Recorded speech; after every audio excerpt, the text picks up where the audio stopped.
Hello guys, कैसे हो आप सभी का हमारे यूट्यूब चैनल पर एक बार फिर से स्वागत है। दोस्तों, आज मैं लेकर आई हूँ कब्जा मूवी रिव्यू। तो दोस्तों, इस मूवी के बारे में मैं बताऊंगी कि इस मूवी में कौन कौन से अभिनेता ने किरदार निभाया है और ये मूवी कौन से प्लेटफॉर्म पर देखने को मिलेगी और भी इसमें कौन कौन कलाकार हैं और ये मूवी कब रिलीज़ हुई थी और इसमें कुल कितना खर्चा आया था, ये सब बताऊंगी दोस्तों। और इसकी कहानी भी बताऊंगी, तो बने रहे वीडियो के एंड तक।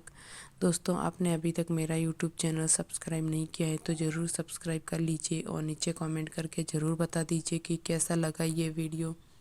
तो दोस्तों, इस मूवी के निर्देशक आर चंदू हैं और आर चंदू द्वारा लिखी गई हैं और आनंद पंडित, आर चंदू, अलंकार पंडियन द्वारा उत्पादित की गई हैं। और इसके अभिनेता उपेंद्र और किच्चा सुदीप, शिव राजकुमार, श्रिया मरसरन और देवगिल, सुधा कबीर, द्रहन सिंह और कोटा श्रीनिवास राव, सुनील पुराणिक, नवान शाह, मुरली शर्मा हैं और छायांकन अजय सेठी हैं और महेश एस रेड्डी द्वारा संपादित दिया गया है और इसका संगीत रवि बारारूद द्वारा दिया गया है।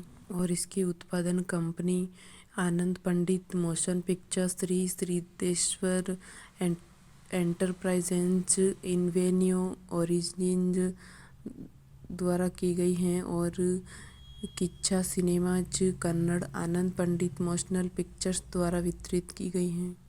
और हिंदी में लाइका प्रोडक्शंस, तमिल रुवीरा entertainment and cinema, Telugu E four entertainment, Malayalam और 17 मार्च 2023 को रिलीज़ हुई थी। कार्यकारी समय 134 मिनट की है और ये भारत देश की कन्नड़ा भाषा मूवी है और इसका बजट 120 करोड़ का था और बॉक्स ऑफिस पर 34.5 करोड़ का 11 दिनों में कब्जा को 17 मार्च 2023 को कन्नड़ा में, हिंदी में, तमिल, तेलुगु और मलयालम में डब संस्करणों के साथ रिलीज किया गया था। फिल्म को समीक्षकों से नकारात्मक समीक्षा मिली और यह बॉक्स ऑफिस पर बम बन गई। कब्जा एक 2023 भारतीय कन्नड़ भाषा की अवधि की एक्शन फिल्म है जिसे आर चंदू द्वारा लिखा और निर्देशित किया गया है। फिल्म में उपेंद्र, शिव राजकुमार, किच्चा सुदीप, श्रिया शरण, सुधा, मुरली शर्मा, नवाब शाह, सुनील पुराणिक, जॉन कोकेकन, देवगिल, कबीर, दुहन सिंह, दानिश अरुतर, शेफी, कोटा श्रीनिवास राव और पोसानी कृष्ण मुरली जैसे कलाकारों की टुकड़ी है। फिल्म में अर्केश्वर एक वायुसेना अधिकारी अपरिहार्य परिस्थितियों के कारण अंडरवर्ल्ड में प्रवेश करता है और कहानी 1942 से 1980 के बीच घूमती है। 1945 में ब्रिटिश शासन के दौरान अमरेश्वर, एक स्वतंत्रता सेनानी, अंग्रेजों द्वारा बेरहमी से मारा जाता है, जहां उनकी पत्नी तुलसी देवी और बेटे अक्रेश्वर और शंकरेश्वर अमरापुर से स्थानांतरित हो जाते हैं और झंडा विक्रेता के रूप में काम करते हैं। 1971 में अक्रेश्वर वायुसेना का पायलट बन जाता है, जबकि शंकरेश्वर अपने भाई के लिए वायुसेना में शामिल होने की अपनी आकांक्षाओं का त्याग कर देता है। आकेश्वर एक छोटी छुट्टी के लिए अमरपुरा लौटता है, जहां वह अपनी मां और प्रेमिका मधुमती के साथ समय बिताता है, जो शाह उत्तराधिकारी वीर बहादुर की बेटी हैं। अमरपुर हमेशा 3 गैंगस्टरों के बीच गैंगवार में शामिल रहा है, खालिद, बगीरा और मलिक। जब सीएम घनश्याम पांडे को वीर बहादुर की खुद को सीएम के उम्मीदवार के रूप में नामित करने की योजना के बारे में पता चलता है, तो वह अपने बेटे सरताज के साथ अमरपुरा में अराजकता पैदा करने के लिए खालिद को काम पर रखते हैं। सरताज अराजकता शुरू करता है जब तक कि शंकेश्वर एक बूढ़ी औरत को गोली मारने के लिए उसे मार नहीं देता। क्रोधित होकर खालिद ने शंकरेश्वर को मार डाला और उसका सिर काट दिया और आंकरेश्वर और तुलसी को परेशान करता है। क्रोधित आंकरेश्वर बाद में अपने परिवार का अपमान करने के लिए एक पुलिस अधिकारी की हत्या कर देता है, जिस पर उसे जेल की सज़ा सुनाई जाती है और वायुसेना से निष्कासित कर दिया जाता है। खालिद जेल में आर्केश्वर को मारने के लिए एक खूंखार गैंगस्टर बाली को काम पर रखता है। हालांकि आर्केश्वर बाली को मार डालता है।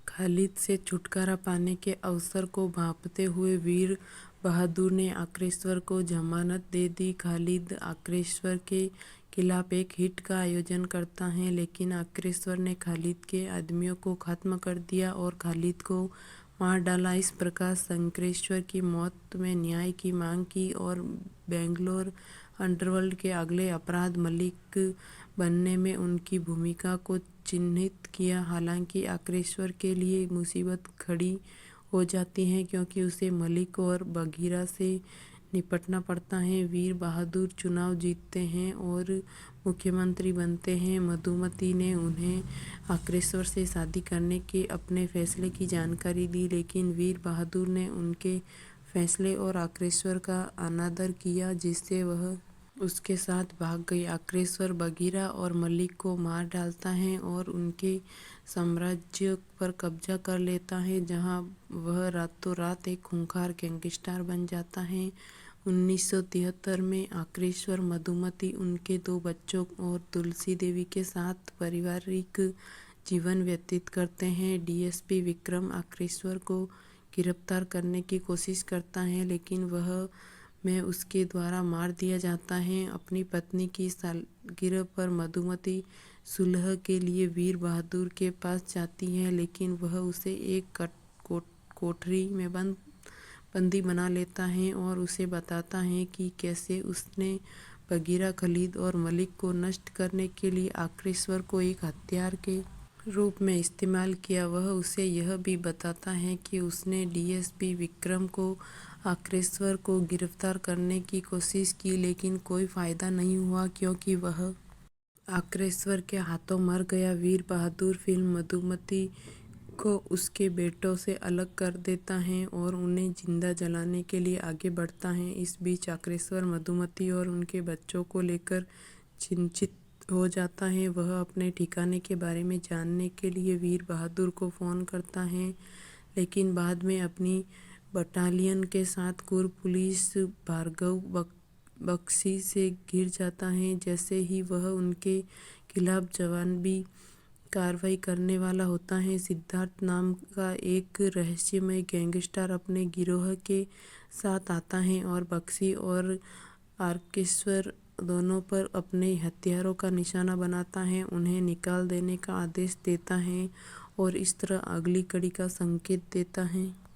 बीते साल कन्नड़ा फिल्म केजीएफ 2 और कांतारा के हिंदी डब वर्जन की जबरदस्त सफलता के बाद कन्नड़ा फिल्म निर्माताओं में अपनी फिल्मों को हिंदी में रिलीज करने की होड़ लगी हुई है। कन्नड़ सुपरस्टार उपेंद्र के लीड रोल वाली फिल्म कब्जा को पैन इंडिया रिलीज करने की चर्चा पिछले साल ही थी। इस पीरियड ड्रामा फिल्म का ट्रेलर भी दर्शकों को पसंद आया है। बड़े बजट में बनी इस फिल्म के साथ बॉलीवुड फिल्म निर्माता आनंद पंडित बतौर प्रोड्यूसर जुड़े हैं। हिंदी में करीब 16,000 स्क्रीन पर रिलीज हुई। इस फिल्म को ज़्यादा से ज़्यादा दर्शकों तक पहुंचाने के लिए निर्माताओं ने इसकी टिकट सस्ते दामों पर बेचने का फैसला किया है। फिल्म की कहानी कुछ हद तक केजीएफ की याद दिलाती है। वहीं केजीएफ की तर्ज पर ही फिल्म के आखिर में इसके सीक्वल की घोषणा निर्माताओं ने कर दी है। फिल्म में कन्नड़ा सुपरस्टार किच्चा सुदीप और शिवा राजकुमार का कैमियो है। शायद उनका पूरा रोल फिल्म के सेकंड पार्ट में देखने को मिलेगा। कन्नड़ फिल्मों और स्टार्स के हिंदी दर्शकों को बीच फ्रेज का अंदाज़ा इसी बात से लगाया जा सकता है कि हिंदी पट्टी में बनी किसी प्रमोशन के रिलीज की गई इस फिल्म को देखने सुबह के शोज के ठीक ठाक दर्शक पहुंचते हुए थे। इस पीरियड फिल्म की कहानी आज़ादी से पहले ब्रिटिश कालीन भारत में शुरू होती है, जब एक स्वतंत्रता सेनानी को तिरंगा फहराने के जुर्म में ब्रिटिश हुकूमत द्वारा फांसी दे दी जाती है। उसकी पत्नी अपने 2 बेटों को लेकर दूसरे शहर में बस जाती है। उसका बेटा आक्रेश्वर उपेंद्र बड़ा होकर एयरफोर्स पायलट बन जाता है। अक्रेश्वर राजा और वीर बहादुर मुरली शर्मा की बेटी मधुमती श्रेया शरण को बचपन से ही चाहता है। वह पायलट बनकर लौटता है। इसी बीच कुछ ऐसा होता है कि अक्रेश्वर का भाई शहर के माफिया डॉन के हाथों मारा जाता है। भाई की मौत का बदला लेने के लिए अक्रेश्वर को मजबूरन अंडरवर्ल्ड की खौफनाक दुनिया में उतरना पड़ता है। वह न सिर्फ बड़े माफियाओं का सफाया करके माफिया का सरताज बन जाता है, बल्कि मधुमती उनके पिता की इच्छा के विरुद्ध शादी कर लेती हैं। उससे खफा वीर बहादुर अक्रेश्वर के खिलाफ खतरनाक साजिश रचता है। क्लाइमैक्स में कुछ ऐसा होता है कि आप हैरान रह जाते हैं और फिल्म के अगले भाग का इंतज़ार करने लगते हैं। उपेंद्र ने फिल्म में बढ़िया काम किया है तो श्रेया शरण भी खूबसूरत लगी हैं, जबकि मुरली शर्मा समेत दूसरे कलाकारों ने अच्छा काम किया है। किच्चा सुदीप का कैमियो स्टाइलिश है, जबकि शिवा राजकुमार का क्लाइमैक्स वाला सीन फिल्म में के अगले भाग की कहानी की झलक देता है। फिल्म का एक्शन, बैकग्राउंड स्कोर और सिनेमेटोग्राफी ज़बरदस्त हैं, लेकिन स्क्रीन प्ले और कहानी के मामले में फिल्म कमज़ोर है। खासकर फिल्म के हिंदी डब वर्जन की बात करें तो हिंदी डायलॉग्स में शुद्ध हिंदी के शब्दों का इस्तेमाल किया गया है, जो दर्शकों से कनेक्ट नहीं कर पाते हैं। वहीं कई जगह कहानी भी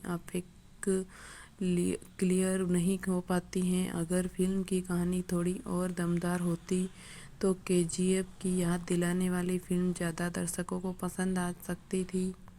कहानी की शुरुआत एक गरीब परिवार से होती है। इसमें एक माँ है और उसके दो बेटे हैं, जिन्हें वह बड़ी मुश्किल से पालती हैं। उनके लिए खाना तक वह भीख मांगकर लाती हैं। काम है वह चरखा कातती हैं। अपने बेटों को भी उसी में लगाती हैं। उससे जो पैसा मिलता है उससे गुजारा करती हैं। फिल्म का बैकग्राउंड 1942 का है, आज़ादी से 5 साल पहले। इस दौरान काफ़ी लूटपाट होती थी। गांव के सभी लोगों को गैंगस्टर्स भरकर उनके घर से कहीं और ले जाते हैं और काम करवाते हैं। लोहे के भट्टे पर लोगों को ले जाया जाता है। वहाँ के मालिक काफ़ी खूंखार होता है। इन सब के दौरान एक और गैंगस्टर का जन्म होता है। उसी भट्टे से तपकर निकला एक्टर ही उपेंद्र होता है, जो किसी से नहीं डरता बल्कि बाकी उसको देख कांपते हैं।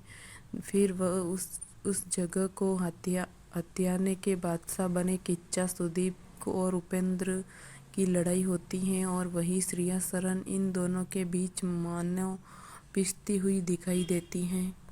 केजीएफ में भी रॉकी बने यश का बचपन गरीबी में बिताते हैं, लेकिन वहाँ के गैंगस्टर्स के संपर्क में आने के बाद उसकी किस्मत बदल जाती है। माँ से किया वादा कि वह दुनिया का सारा सोना लाकर उन्हें देगा, पूरा करता है। साथ ही अपने दुश्मनों को भी एक साथ करके ख़त्म करता है, जैसा कि कब्जा के टीज़र में दिखाया गया है।